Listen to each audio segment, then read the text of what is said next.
Hey guys, it's Stanley. We are back in San Francisco, and the Star Wars universe has a long history in the city by the bay. Now, there are 9 Star Wars saga films, well, 6 George Lucas movies, and 3 Disney Star Wars films, as well as offshoot films like Solo and Rogue One, and numerous TV shows like The Mandalorian, The Book of Boba Fett, The Acolyte. The power of one, the power of two, the power of many. Ugh. But way back in 1977, there was just one film, and it was called Star Wars.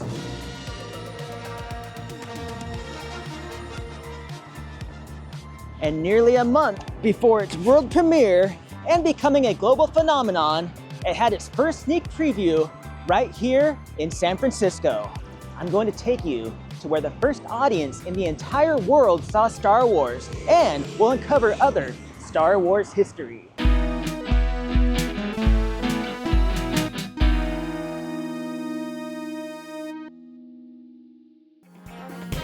Picture it, it's February 1977. Disco music was climbing the charts, shag carpet was lining living rooms everywhere, and George Lucas invited a few of his filmmaking friends to his home in San Anselmo to show them a rough cut of his new film, Star Wars. Many of the effects were still being worked on, and there was no musical score. Keep your eyes open for those fighters. But when it ended, there was no applause, just awkward silence. Many didn't understand it and thought George had a flop on his hands. Fellow filmmaker Brian De Palma allegedly said, "I don't mean to sound harsh, but what is this?" But director Steven Spielberg was supportive and thought it could be something great. And now, fast forward to right here on May 1st, 1977 at what once was the North Point Theater. This is where Star Wars had its first sneak preview. The first time Star Wars was shown anywhere in the entire world happened right here. More specifically, where the first public audience saw the finished Star Wars.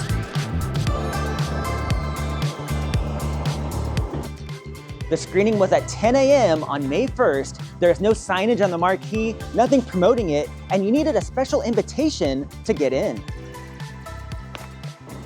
They handed out flyers at local theaters and other venues to try and fill up the audience. The flyers read, "You are invited to our only preview screening of Star Wars, a live-action fantasy adventure filmed in England, Tunisia, and Guatemala. Sunday, May 1st, 1977 at 10 a.m. sharp. We welcome your comments." They wanted the audience's feedback. And here's a picture from that morning showing the crowd lining up to see a free science fiction movie. These were the lucky people that were handed a free invitation to see this movie outside other local movie theaters, but they really had no idea what Star Wars was. On the marquee it says the world premiere of Alaska. Some people believe that that was a codename for Star Wars, but that was actually just another movie by a local filmmaker. Very little information about that screening survives, but who we know was in attendance that morning were George Lucas, writer and director; Alan Ladd Jr., 20th Century Fox president; Paul Houston, a model builder in the miniature and optical effects unit at ILM; Paul Hirsch, one of the film editors who worked on Star Wars; and John Stark, a journalist from the San Francisco Examiner. This time the effects were finished, the pacing of the film was re-edited, and John Williams' score was attached. How would an audience of the public react to the now completed Star Wars? John Stark remembers, "At the end of the film, the audience went ballistic. They couldn't stop applauding. I watched Lucas slump in his seat, overwhelmed, as if he'd just outrun the Death Star's super laser." Paul Houston recalled, "I was as surprised as anyone when the audience loved it and gave it a standing ovation at the end.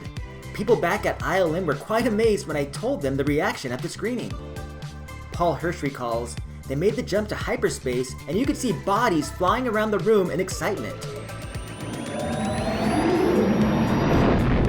Alan Ladd Jr. said, "I am not very prone to emotions, but when the picture opened up and all of a sudden, they just started applauding.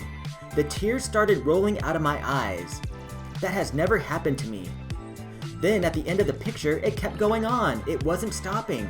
And I just never had experienced that kind of a reaction to any movie ever. Finally, when it was over, I had to get up and walk outside because of the tears. George Lucas said, "The audience went crazy. I was relieved more than anything else. It was a very high moment. I knew the film worked." This is where it all went down 48 years ago at the North Point Theater.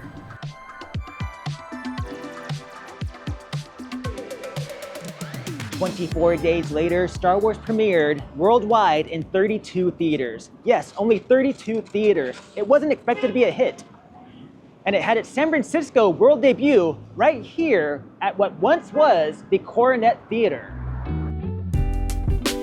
I love these old pics of everybody lined up to see this new movie. Now the Coronet is long gone, but that building in the corner, that building is still there. And here we see people lined up around the block on the corner of Aguila Street. Now the Coronet might be gone, but that Chevron station's still here. With its breakout success, Star Wars would expand to 1,750 theaters across the nation. But of all the theaters that showed it across the nation, the Coronet made the most money.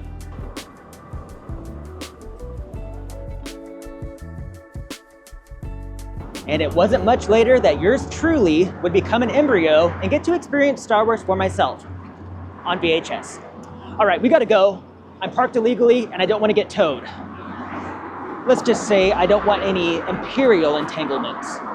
The Coronet Theater was one of the largest screens in San Francisco. It opened up in 1949 and it sadly closed in 2007 and was demolished. Forget the evil empire, these developers will destroy you. This new building is the Institute on Aging, so I guess you can go here and learn how to age.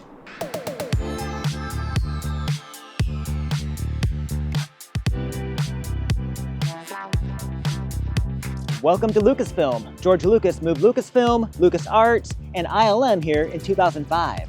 To see where Industrial Light and Magic was located, from the time of The Empire Strikes Back through Revenge of the Sith, check out this video I made last year. We go to Star Wars Beach and ILM.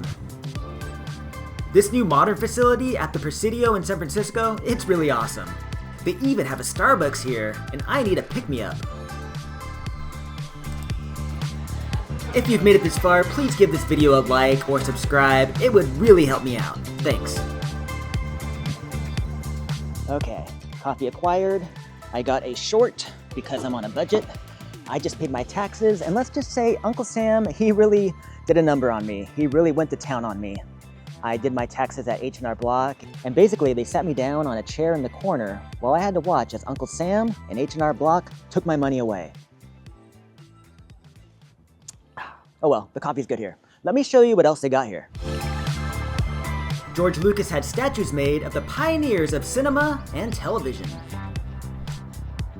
They even have a Yoda statue here. It's an exact replica of the one that I took you to in San Anselmo in this video.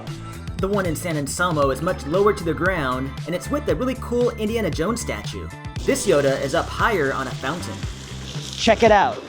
It's the backside of Yoda.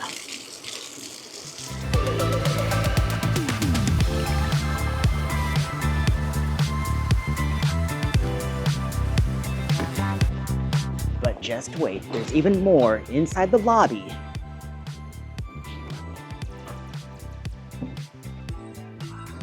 Hello. They wouldn't let me take any video. I thought this was Lucasfilm, not Lucasphoto. Anyways, they have some awesome statues in here, some cool posters, there's an R2-D2, there's a life-size K2SO, but they also have a full-size Darth Vader. And speaking of Darth Vader, he had his first public appearance ever in San Francisco. It was just a few days after Star Wars premiered. Let's get over there.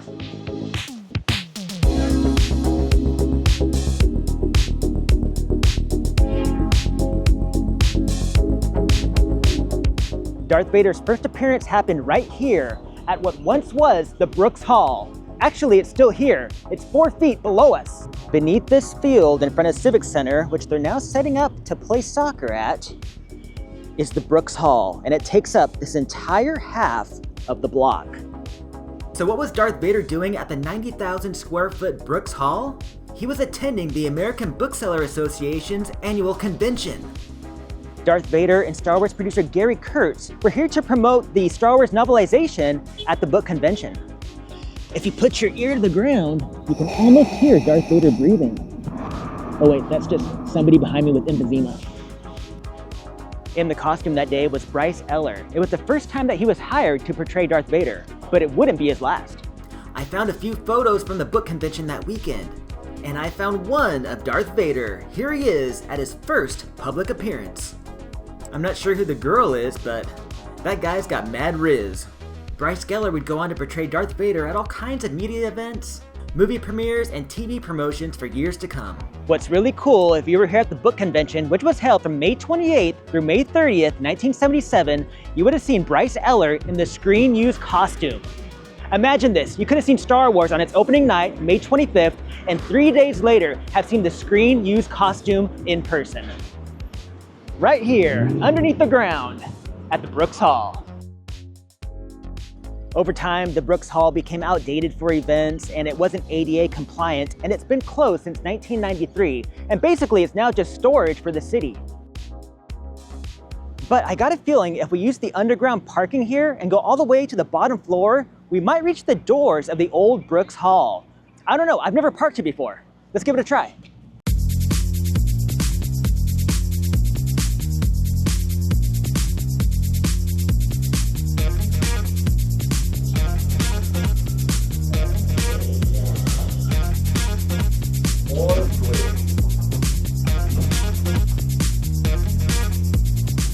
Well, I searched this underground parking for over half an hour, and I got myself more lost than Jerry and his friends in that episode of Seinfeld.